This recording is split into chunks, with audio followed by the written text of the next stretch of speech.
नमस्कार दोस्तों, मेरा नाम है विजय कुमार गिरी और मैं आप लोगों का एक बार फिर से स्वागत करता हूं अपने यूट्यूब चैनल जिसका नाम है सुगा क्लासेस फॉर एग्रीकल्चर। दोस्तों, आज हम लोग पढ़ने वाले हैं एक कॉम्पिटिटिव बुक ऑफ एग्रीकल्चर जिसको निम्रा सुंडा जी ने लिखा है। आज हम लोग इसका 132वां लेक्चर पढ़ने वाले हैं, जिसमें आज हम लोग पढ़ेंगे पैथोलॉजी का हिस्टोरिकल बैकग्राउंड। पैथोलॉजी का ये दूसरा लेक्चर पढ़ने वाले हैं हम लोग। इसमें हम पढ़ेंगे हिस्टोरिकल बैकग्राउंड, मतलब ऐसे पढ़ेंगे कि जो मॉडर्न आज हम लोग पैथोलॉजी देख रहे हैं, ये पैथोलॉजी स्टार्ट कैसे हुई थी और कौन कौन से ऐसे साइंटिस्ट थे जिन्होंने पैथोलॉजी के क्षेत्र में अभूतपूर्व योगदान दिया, इसके बारे में डिटेल में समझेंगे।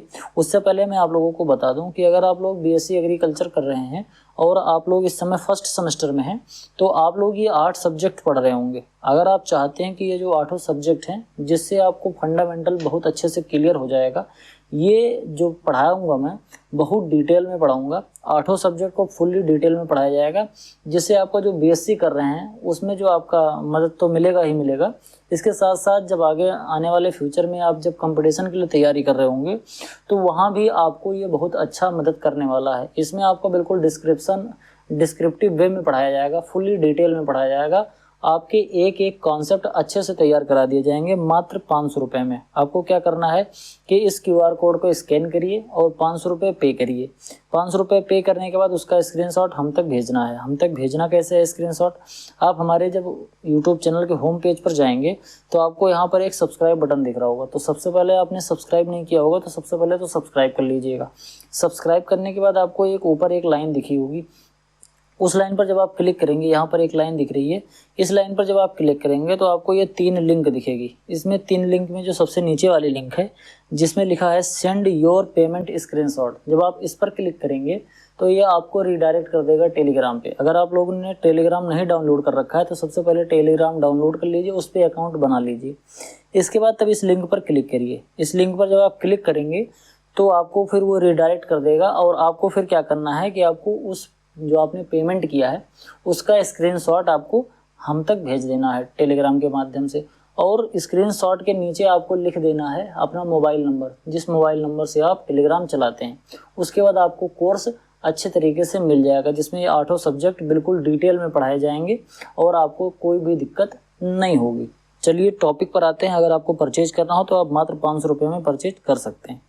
बात करते हैं पैथोलॉजी की। तो पैथोलॉजी जो शब्द है वो 2 शब्दों से मिलकर बना है। पहला तो है पैथोस और दूसरा है लॉगस। पैथोस का मतलब होता है सफरिंग और लॉगस का मतलब होता है study.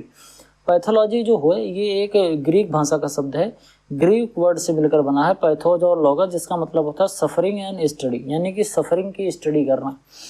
Means plant pathology is the study of causing of suffering plant and there management. इसमें हम क्या करते हैं, प्लांट पैथोलॉजी में जो सफरिंग प्लांट है, ऐसे प्लांट जो सफ़र कर रहे हैं, जो समस्या में हैं, उनका अध्ययन करते हैं और फिर उनको किस तरीके से हम मैनेज करें इसके बारे में अध्ययन करते हैं। मतलब प्लांट में जो अनईज है, यानी कि प्लांट के अंदर जो प्रॉब्लम है, जो उसमें रोग लग रहे हैं, उनके बारे में अध्ययन करना और उसको मैनेज करना, यही होता है सीधे सीधे पैथोलॉजी का मतलब। पैथोलॉजी में हम इसी का अध्ययन करते हैं कि हमारे पौधे में कौन कौन से रोग लग रहे हैं और उनको किस तरीके से मैनेज किया जाए। इसमें अगर हम बात करें हिस्टोरिकल बैकग्राउंड की, तो सबसे पहले बात करते हैं 1845 में एरिस फेमाइन आया था। एरिस में एक क्या आया था, फेमाइन, जिसको हम अकाल बोलते हैं, वो आया था। वो क्यों आया था? Occurs due to late blight of potato. Potato के अंदर लेट ब्लाइट लग गया था, जिसको हम फाइटोप्थेरा इन्फेस्टांस के नाम से जानते हैं। जो इसका काजल ऑर्गेनिज्म होता है वो क्या होता है, फाइटोप्थेरा इन्फेस्टांस होता है। इस डिजीज़ की वजह से बहुत लोगों ने अपनी जान गंवाई थी। ऐसा माना जाता है कि लगभग 20 लाख लोग आयरलैंड के, उनको स्टारवेशन, यानी कि स्टारवेशन का मतलब भुखमरी, जब ये फाइटोप्थेरा इन्फेस्टांस लग गया लेट ब्लाइट में, लेट ब्लाइट ऑफ पोटैटो, ये पोटैटो की एक डिजीज़ होती है जिसको हम बोलते हैं लेट ब्लाइट, यानी कि पछेती झुलसा। जब ये आलू में लगा तो आलू के जो पौधे हैं वो ख़राब हो गए।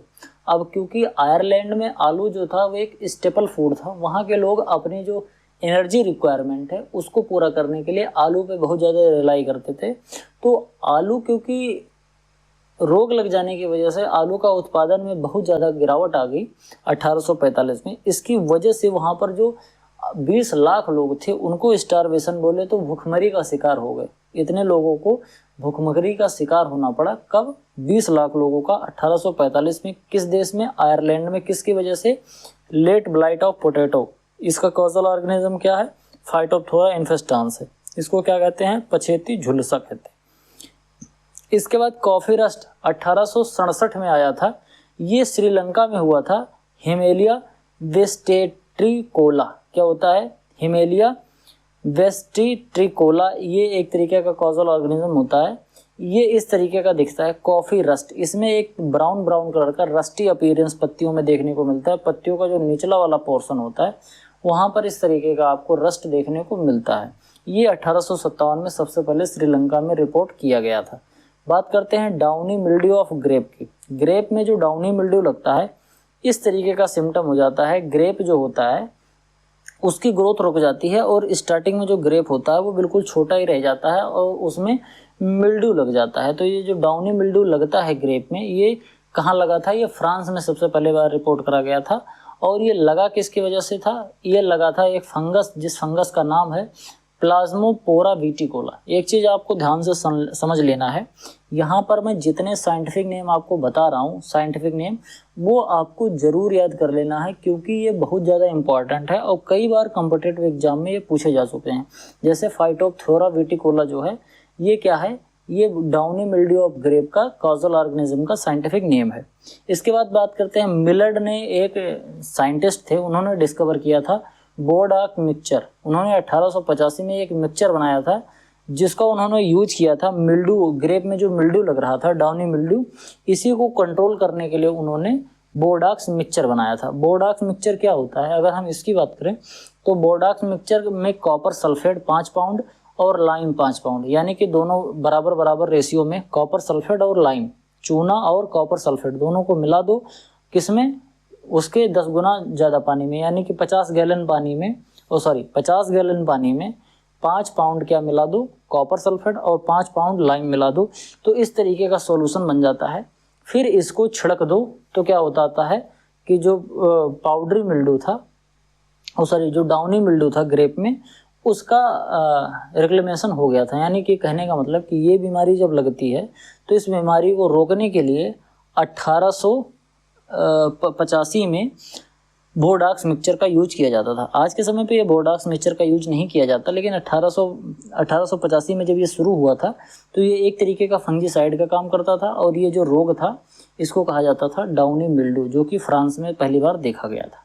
बात करते हैं बंगाल फेमाइन। भारत में बंगाल में 1943 के आसपास में आया था एक फेमाइन, जिसको बंगाल का अकाल बोलते हैं। बंगाल में जब अकाल पड़ा था, वो क्यों पड़ा था? क्योंकि बंगाल के लोगों का जो स्टेपल फूड होता है वो होता है मछली चावल। वहाँ के लोग दिन भर में कम से कम 2 बार मछली चावल खाते हैं। तो अब क्योंकि मछली तो मिल जाएगी, मान लो मछली मिल जाएगी, लेकिन चावल, अगर चावल में कोई रोग लग जाए तो चावल का प्रोडक्शन धीरे धीरे वो घट गया। तो क्या हुआ था कि 1943 में चावल का प्रोडक्शन घट गया था। क्यों घट गया था? क्योंकि जो राइस में brown spot of leaf, rice में एक डिजीज़ लग गई थी। उस डिजीज़ का नाम था brown spot of rice. Brown spot of rice लग गया था। इस तरीके के ब्राउन ब्राउन कलर के उसमें राइस में स्पॉट देखने को मिलते हैं। इनिशियल स्टेज में क्या होता है कि सबसे पहले तो पत्तियों पर देखने को मिलता है, उसके बाद फिर इसके जो तने होते हैं वहाँ पर भी पहुँच जाता है, और धीरे धीरे करके ये जो ग्रेन होता है, जो चावल होता है, उस पर भी ब्राउन कलर के स्पॉट आपको देखने को मिल जाते हैं। ये होता किसकी वजह से है? ये होता है हेलमिन्थोस्पोरियम ओराइजी। हेलमिन्थोस्पोरियम ओराइजी नामक एक ऑर्गेनिज्म होता है।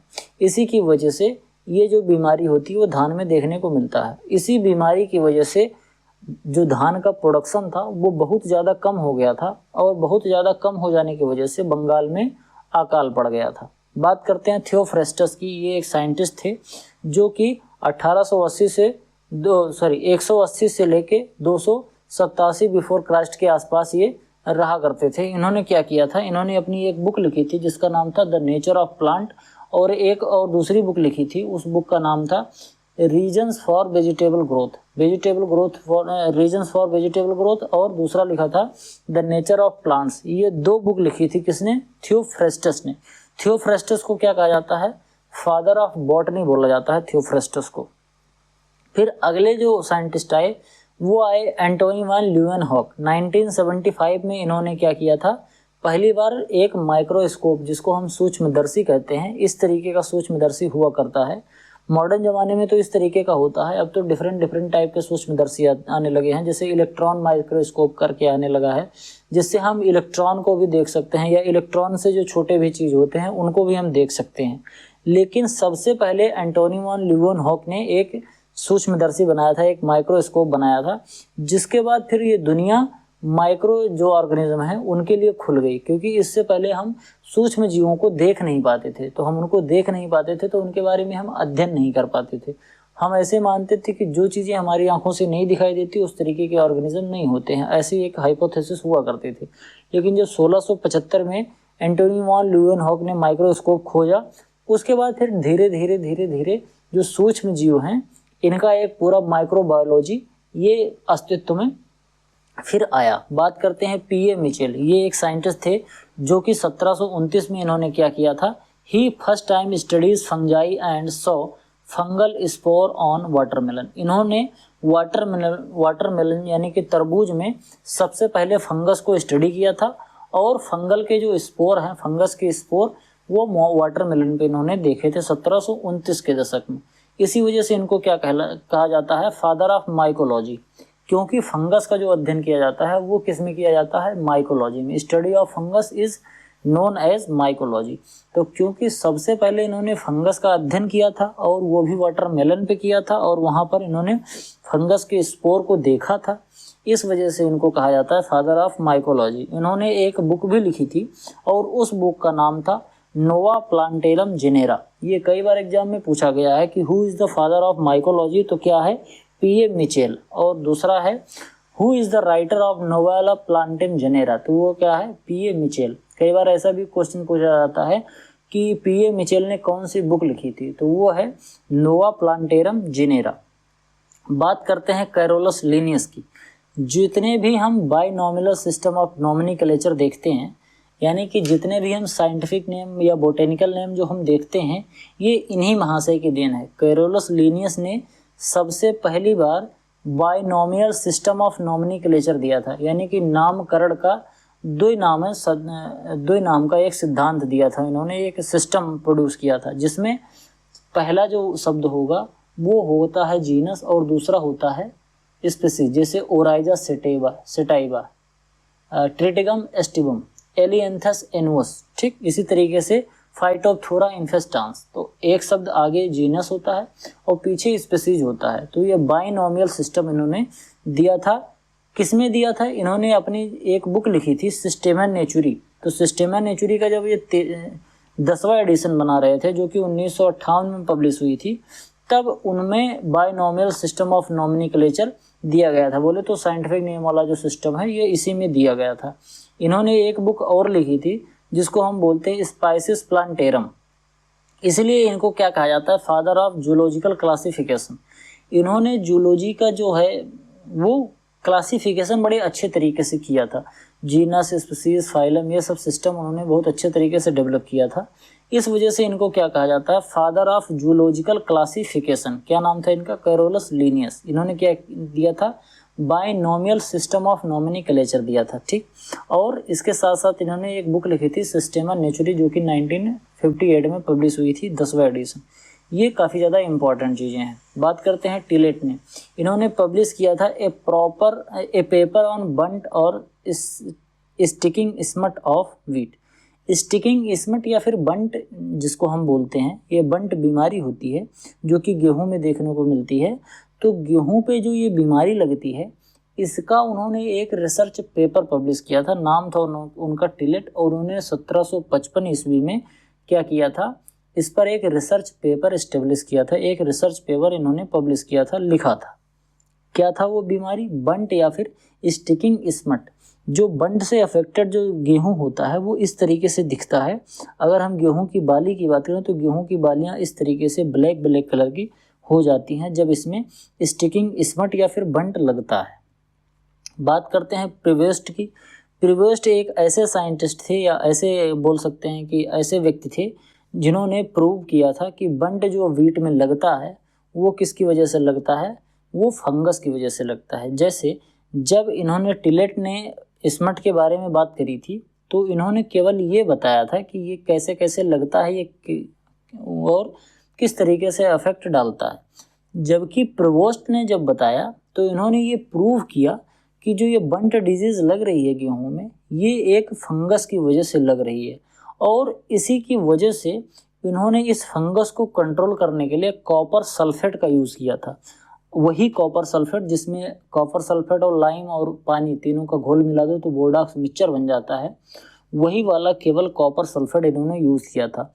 कॉपर सल्फेट का यूज़ करके इन्होंने जो बंट बीमारी लगती है, जो कि एक फंगस की वजह से लगती है, इसको रोकथाम करने का इन्होंने एक तरीका निकाला था। So credit for discovering the life cycle of bunt fungus goes to Prevost. इसका जो लाइफ साइकिल है फंगस का, इसका जो क्रेडिट है वो किसको जाता है, प्रिवोस्ट का। क्योंकि इन्होंने जो 1755 में जो टिलेट ने किया था वो केवल एक रिसर्च पेपर पब्लिश किया था कि इस तरीके से बीमारी लगती है। लेकिन बाद में डिटेल में जो 1807 में प्रिवोस्ट ने इसकी डिस्कवरी करी कि इस फंगस की वजह से होता है और ये इस फंगस की जो लाइफ साइकिल है वो किस तरीके से होती है। मतलब ये अपनी पूरी जो लाइफ साइकिल है उसकी लाइफ साइकिल में कौन कौन से स्टेज होती है, किस तरीके से ये अपनी पूरी लाइफ साइकिल कंप्लीट करता है, इसके बारे में पूरी जानकारी जो है वो प्रिवोस्ट ने दी थी। बात करते हैं एंटोन डी वेरी की। इन्होंने 1861 बोले तो 1861 में ये आए थे। इन्होंने क्या किया था, 1861 में ही known as father of plant pathology. Plant pathology जो मॉडर्न प्लांट पैथोलॉजी है, इसका जो हम अध्ययन करते हैं उसके जो पिता हैं वो कौन है, एंटोन डी वेरी। इन्होंने ही सबसे पहली बार इसके बारे में, जो लेट ब्लाइट है, इसके बारे में सबसे पहली बार पढ़ा था, बताया था। He conducted detailed study of potato late blight and proved that fungus Phytophthora infestans was the cause of late blight। जो पोटैटो में लेट ब्लाइट लगता है उसकी वजह होती है एक फंगस, और उस फंगस का नाम है Phytophthora infestans। The discovery of heterogeneous nature of black rust fungi was reported by him। इन्होंने हेट्रोसियस नेचर के जो ब्लैक रस्ट फंजाई होते हैं इसको भी इन्होंने रिपोर्ट किया था 1885 में। ठीक, तो एंटोन डी वेरी क्या होते हैं, एंटोन डी वेरी ने किस पर रिसर्च करा था, लेट ब्लाइट ऑफ पोटैटो पे, और उन्होंने बताया था कि इसमें जो कॉजल ऑर्गेनिज्म है वो एक फंगस है जिसका नाम है फाइटोप्थोरा इन्फेस्टांस। इन्हीं को कहते हैं father of modern plant pathology. बात करते हैं ब्रीफील्ड की। 1875 में इन्होंने क्या किया था, develop method of artificial culture of microbes. इन्होंने जो माइक्रोब्स होते हैं यानी कि जो माइक्रो ऑर्गेनिज्म होते हैं, इनको डेवलप करने के लिए, इनको प्रिजर्व करके रखने के लिए एक आर्टिफिशियल कल्चर बनाया था।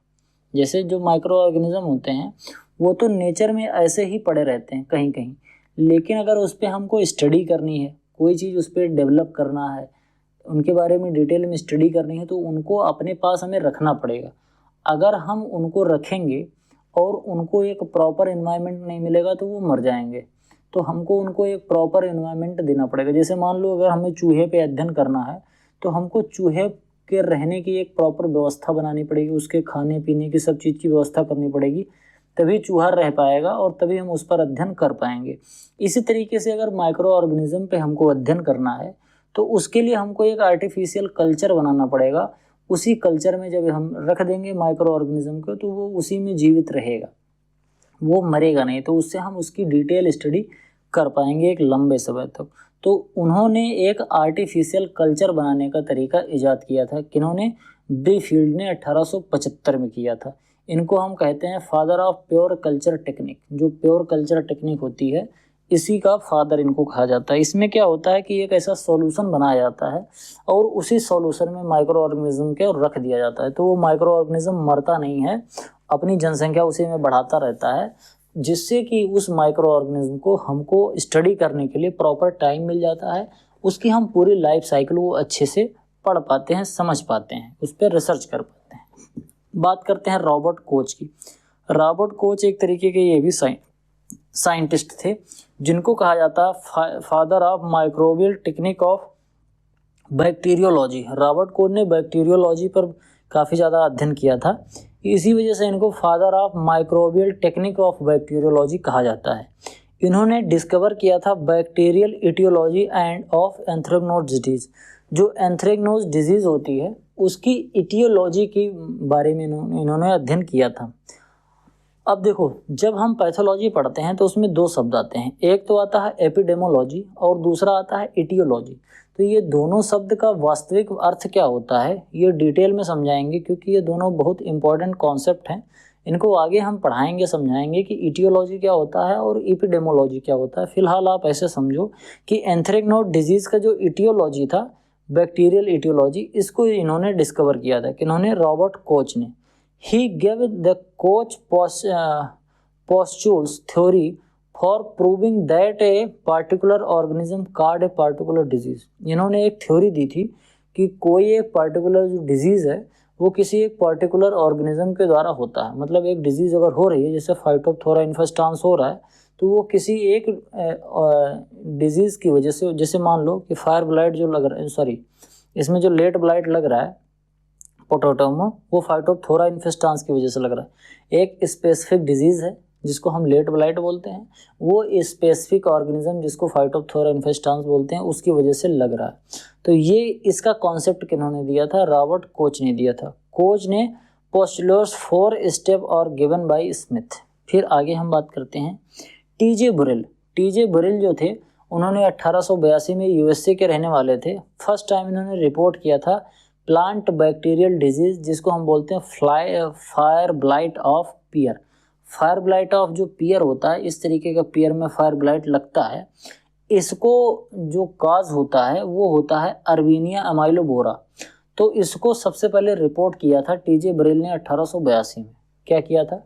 टीजे बरेल ने 1882 में एक बैक्टीरियल डिजीज लगती है जो कि पियर में लगती है, उसको क्या कहते हैं? Fire blight. ठीक, फायर ब्लाइट ऑफ पियर एक बैक्टीरियल डिजीज़ है।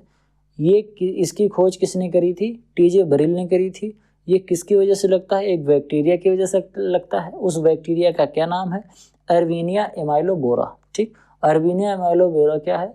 ये एक बैक्टीरिया है जिसकी वजह से एक बीमारी लगती है, जिस बीमारी को कहते हैं फायर ब्लाइट। ये किस में लगती है? ये पियर में लगती है। ठीक, आगे बात करते हैं OH फ्लोर। OH फ्लोर ने क्या किया था? He proposed gene for gene concept. Gene for gene concept इन्होंने दिया था फॉर द डिजीज रेजिस्टेंट और susceptibility in linseed rust. Linseed rust की ससेप्टेबिलिटी में जीन फॉर जीन का कॉन्सेप्ट इन्होंने दिया था। बात करते हैं Vander Plank. He gave the concept of two kind of resistance। Vander Plank ने 1963 में दो तरीका का कॉन्सेप्ट दिया था रेजिस्टेंट का, जिसको हम बोलते हैं वर्टिकल रेजिस्टेंस और दूसरा होता है horizontal resistance in plant. Plant में दो तरीके के रेजिस्टेंस होते हैं, एक तो होता है वर्टिकल रेजिस्टेंस, दूसरा होता है हॉरिजॉन्टल रेजिस्टेंस। ये दोनों के बारे में हमको सबसे पहले किसने बताया था? वेंडर प्लैंक ने बताया था। अब हम अगर बात करें कि वर्टिकल रेजिस्टेंस क्या होता है और हॉरिजॉन्टल रेजिस्टेंस क्या होता है, तो उसको थोड़ा सा दिल थाम के बैठिएगा। डिटेल में आपको हम बताते हैं कि क्या होता है वर्टिकल रेजिस्टेंस और हॉरिजॉन्टल रेजिस्टेंट। देखो ध्यान से समझना। वर्टिकल रेजिस्टेंस में क्या होता है? Vertical resistance is effective against special race और स्ट्रेन ऑफ ए पैथोजन। ये रेजिस्टेंस जो होता है वो किसी एक स्पेशल रेस ऑफ पैथोजन के लिए होता है। कहने का मतलब, एक कोई वर्टिकल रेजिस्टेंट है, कोई पौधे में अगर एक वर्टिकल रेजिस्टेंस है, तो कहने का मतलब ये है कि वो पौधा किसी एक पर्टिकुलर स्ट्रेन ऑफ पैथोजन के प्रति रेजिस्टेंट है, यानी कि वो पैथोजन जो है वो पैथोजन इस पौधे पर नहीं लगेगा। जेनेटिक बेसिस क्या होती है?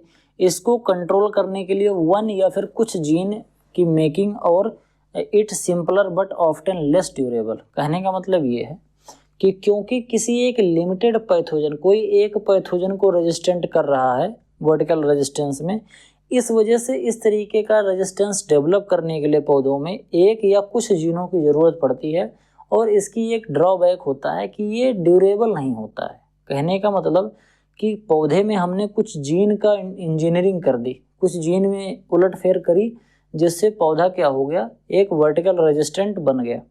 आगे क्या होगा कि पैथोजन उस पर बार बार अटैक करेगा, फिर धीरे धीरे पैथोजन समझ जाएगा कि इसमें क्या प्रॉब्लम है, क्यों ये इसमें मैं अटैक नहीं कर पा रहा हूँ। तो वो जो पैथोजन होगा वो अपने अंदर थोड़ा सा चेंज कर लेगा, जिसकी वजह से उसकी जो रेजिस्टेंसी है पौधे की वो फिर से ख़त्म हो जाएगी। तो ये ज़्यादा ड्यूरेबल नहीं होता है। एक्शन मैकेनिज्म जो होता है ऑफ्टन इन्वॉल्व ए हाइपर सेंसिटिव रिस्पॉन्स। ये इसका एक्शन मैकेनिज्म क्या होता है, ये बहुत हाइपर सेंसिटिव होता है। When plant cell at the infection site rapidly die to prevent the spread of the pathogen। जब कोई वर्टिकल रेजिस्टेंट होती है वैरायटी या कोई क्रॉप, तो उसमें क्या होता है कि जैसे मान लो कि कोई पैथोजन का इन्फेक्शन हुआ, तो जिस सेल में होगा वो सेल अपने आप को तुरंत मार देगी, जिससे कि जो पैथोजन है वो दूसरे सेल में ना जा पाए। तो यानी कि जैसे मान लो ढेर सारे ऐसे सेल थे, अब इसमें बीच में कोई एक सेल पे, मान लो इस सेल पे आक्रमण कर दिया पैथोजन ने, तो ये तुरंत इमीडिएटली डेड हो जाएगी। अब ये डेड हो गई तो इसके अगल बगल वाले जो पैथोजन, अगल बगल वाले जो सेल हैं वो उस पैथोजन से बिल्कुल सेफ हो गए। ये वर्टिकल रेजिस्टेंस होता है। ड्यूरेबिलिटी की बात करें, can be overcome by pathogens relatively quickly due to their ability to mutate and adapt. Pathogen क्या करता है कि अपने आप को एडॉप्ट कर लेता है और म्यूटेट कर लेता है। वो देखता है कि पौधे को आखिर मैं इस पर क्यों नहीं अटैक कर पा रहा हूँ, इसमें बीमारी क्यों नहीं पैदा कर पा रहा हूँ, तो उसको देख के फिर क्या करता है, वो धीरे धीरे अपने अंदर मॉडिफिकेशन कर लेता है पैथोजन। और जब वो मॉडिफिकेशन अपने अंदर कर लेगा तो फिर उसके बाद जो पौधा है उसके प्रति वो रेजिस्टेंट नहीं रह जाएगा, फिर पौधे को वो बर्बाद कर ले जाएगा। वहीं अब हम बात करेंगे हॉरिजॉन्टल रेजिस्टेंस की। इसमें क्या होता है, provide broad spectrum resistant against multiple race और स्ट्रेन ऑफ पैथोजन। इसमें डिफरेंट स्ट्रेन के जो पैथोजन होते हैं उनके प्रति इनकी रेजिस्टेंसी होती है, मतलब इसमें ज़्यादा रेजिस्टेंसी मिलती है। इनके जो जेनेटिक बेसिस होती है उसमें कई जीन एक साथ मिलके काम कर रहे होते हैं और इसकी मेकिंग जो होती है वो काफ़ी कॉम्प्लेक्स होती है। लेकिन यानी कि इस तरीके का जो होता है हॉरिजॉन्टल जो रेजिस्टेंस होता है, इसको बनाने का जो तरीका है, इस तरीके की वैरायटी को डेवलप करने का जो तरीका है वो थोड़ा सा कठिन है, लंबा टाइम टेकिंग प्रोसेस है। लेकिन ये है कि इस तरीके के जब रेजिस्टेंस एक बार हम डेवलप कर ले जाते हैं अपने पौधे में तो ये ड्यूरेबल होते हैं। मतलब एक बार अगर रेजिस्टेंस डेवलप हो गई तो काफ़ी दिनों तक ये रेजिस्टेंस ही अपने पौधे में देखने को मिलेगी, जल्दी पैथोजन इस पर अटैक नहीं कर पाएगा। एक्शन मैकेनिज्म क्या होता है, इसमें अगर कोई एक डिजीज़ लगती है, कोई पैथोजन इस पर अटैक करता है, तो इसकी जो सेल होती है वो धीरे धीरे मरती है, मतलब तुरंत नहीं डेड हो जाएगी, वो धीरे धीरे मरेगी। Slow down the process of disease rather than preventing it entirely. This resistant is usually more stable over time. कहने का मतलब ये है कि इसमें जब डिजीज लगती है तो वो बहुत धीरे धीरे अफेक्ट डालती है, और जब तक ये अफेक्ट सही से डाल पाएगी तब तक पौधे की लाइफ साइकिल कंप्लीट हो जाती है, हम फसल काट लेते हैं। तो ये होता है हॉरिजॉन्टल रेजिस्टेंस। ड्यूरेबिलिटी की बात करें, more difficult for pathogen to overcome. इसमें अगर रेजिस्टेंसी डेवलप हो गई पौधे में, हॉरिजॉन्टल रेजिस्टेंस डेवलप हो गया पौधे में, तो इसको ओवरकम करना पैथोजन के लिए काफ़ी कठिन काम होता है, क्योंकि जो पैथोजन होता है वो अपने अंदर इतनी ज़्यादा म्यूटेशन, इतना ज़्यादा एडॉप्ट नहीं कर पाता है। ठीक, due to the involvement of multiple gene factor. इसमें डिफरेंट टाइप के जीन मिलके पौधे में एक रेजिस्टेंस डेवलप करते हैं। इसी वजह से पैथोजन जो होता है वो अपने अंदर कितना भी मॉडिफिकेशन कर ले, कितना भी म्यूटेशन कर ले, कितना भी अपने आप को वो एडॉप्ट कर ले उस कंडीशन में, लेकिन फिर भी वो पौधे को डैमेज नहीं कर पाता है। तो ये होता है हॉरिजॉन्टल रेजिस्टेंस। और यही सब करने की वजह से इन्होंने जो वर्टिकल रेजिस्टेंस और हॉरिजॉन्टल रेजिस्टेंस का जो कॉन्सेप्ट दिया था वेंडर प्लैंक ने, इसी की वजह से इनको कहा जाता है फादर ऑफ एपिडेमोलॉजी। ये जो मैं पढ़ा रहा हूँ काफ़ी ज़्यादा इंपॉर्टेंट है, इस वजह से बिल्कुल दिल थाम के पढ़िएगा और बिल्कुल डिटेल में पढ़िएगा। बात करते हैं कसेंस की। इन्होंने सैटेलाइट वायरस वर डिस्कवर किया था by him. He observe that some strain of tobacco necrosis virus TNV tobacco necrosis virus contained smaller particle of viruses, satellite virus that was dependent for its replication on TNV virus. बात समझना ध्यान से।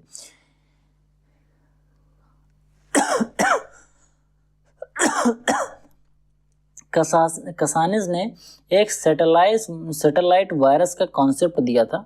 उन्होंने क्या देखा कि tobacco का जो नेक्रोसिस वायरस होता है उसके पास एक वायरस का छोटा पार्टिकल होता है जो कि डिपेंड होता है अपने रेप्लिकेशन के लिए इस नेक्रोसिस वायरस पर। कहने का मतलब ये है कि एक छोटा सा वायरस है, ये वायरस अपने रेप्लिकेशन के लिए यानी कि अपनी जनसंख्या को बढ़ाने के लिए जो TNV वायरस है यानी कि टोबैको नेक्रो वायरस है, इसके ऊपर रियलाई करता है, इसके ऊपर डिपेंड करता है। ये उन्होंने बताया था, सैटेलाइट वायरस का कॉन्सेप्ट इन्होंने दिया था।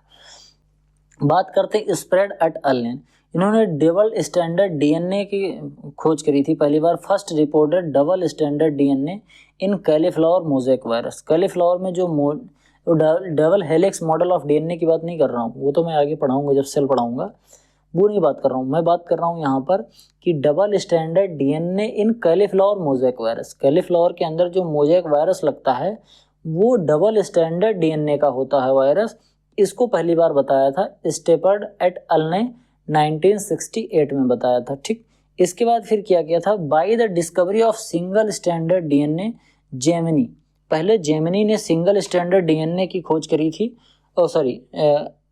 उसके बाद क्या किया था, पहले तो डबल स्टैंडर्ड DNA की खोज करी थी स्टेपर्ड ने, इसके बाद फिर जेमिनी ने क्या किया था, गुडमैन ने क्या किया था, उन्होंने DNA सिंगल स्टैंडर्ड के DNA की खोज करी थी। एक बार फिर से बता रहा हूँ, सबसे पहले डबल स्टैंडर्ड DNA जो कि कैलीफ्लावर मोज़ेक वायरस का होता है उसकी खोज करी थी स्टेफर्ड एट अल ने करी थी। इसके बाद 1971 में यानी कि उसके ठीक 3 साल बाद DNA जेनी वायरस जो होता है वो सिंगल स्टैंडर्ड का होता है, जिसको खोजा था किन्होंने, गुडमैन ने खोजा था। बात करते हैं टॉय डायनर ने 1978 में क्या किया था, वायरॉइड टर्म दिया था। The first time discovered viroid add usual against potato spindle tuber disease. Potato spindle tuber disease क्या होता है, ये आप पोटैटो देख रहे होंगे, आपको ये दिख रहा होगा कि ये पोटैटो में ये क्या हो गया कि पोटैटो ऐसा फट गया है, लेकिन इसमें ऐसा लगता है कि जैसे पोटैटो फट गया है और फटने के बाद यहाँ भी ऐसे छिलका आपको देखने को मिलता है। ये क्यों होता है, ये होता है एक वायरॉइड की वजह से। इस वायरॉइड की वजह से ये जो सिम्टम देखने को मिलता है आलू में, जैसे आप ध्यान से अगर देख रहे होंगे ऐसे लगता है कि जैसे आलू जब ज़मीन के अंदर था तभी ये ऐसे फट गया, तो इस पे जैसे यहाँ पर आपको छिलका देखने को मिल रहा है वैसे यहाँ भी छिलका देखने को मिलता है। ये क्यों होता है, एक वायरॉइड की वजह से होता है और इसको क्या कहते हैं, पोटैटो स्पिंडल ट्यूबर डिजीज कहते हैं इसको। Viroid did not have protein coat. इस जो वायरॉइड होते हैं इनके ऊपर प्रोटीन कोट नहीं होता है। They are consisting of circular naked RNA। इनके पास जो RNA होता है वो बिल्कुल नेक्ड RNA होता है। इस RNA के ऊपर प्रोटीन की कोटिंग नहीं होती है। तो यही होता है आपका वायरॉइड्स। कुछ चीज़ें इसमें ऐसी हैं जो आपको समझ में नहीं आ रही होंगी, आपको बिल्कुल टेंशन लेने की ज़रूरत नहीं है। आगे मैं जो ये बुक जब तक कंप्लीट करूँगा पैथोलॉजी, तब तक चीज़ें समझ में आ जाएंगी। और अगर नहीं आएंगी तो मैं जो इस समय सिलेबस पढ़ा रहा हूँ आपका फंडामेंटल्स ऑफ पैथोलॉजी, उसमें मैं डिटेल में इसका जो फंडामेंटल है वो बहुत अच्छे तरीके से मैं डिटेल में बिल्कुल कवर कर दूंगा। बिल्कुल कोई टेंशन लेने की ज़रूरत नहीं है, लेकिन उसको आपको पढ़ने के लिए पे करना होगा, तभी आप उसको पढ़ पाएंगे। तो आज की वीडियो में केवल इतना ही। आई होप आपको वीडियो पसंद आया होगा, मेरा एफर्ट आपको अच्छा लग रहा होगा। वीडियो अच्छी लग रही हो तो वीडियो को लाइक करें, अपने चैनल के अपने दोस्तों के साथ चैनल को शेयर करें। आपके जो भी सुझाव हैं कमेंट बॉक्स में ज़रूर लिखें। अगर आप कोर्स परचेज करना चाहते हैं तो कोर्स ज़रूर परचेज करें, आपको A1 क्वालिटी का कंटेंट मिलेगा। मिलते हैं किसी दूसरी वीडियो में, तब तक के लिए इजाज़त दीजिए। धन्यवाद।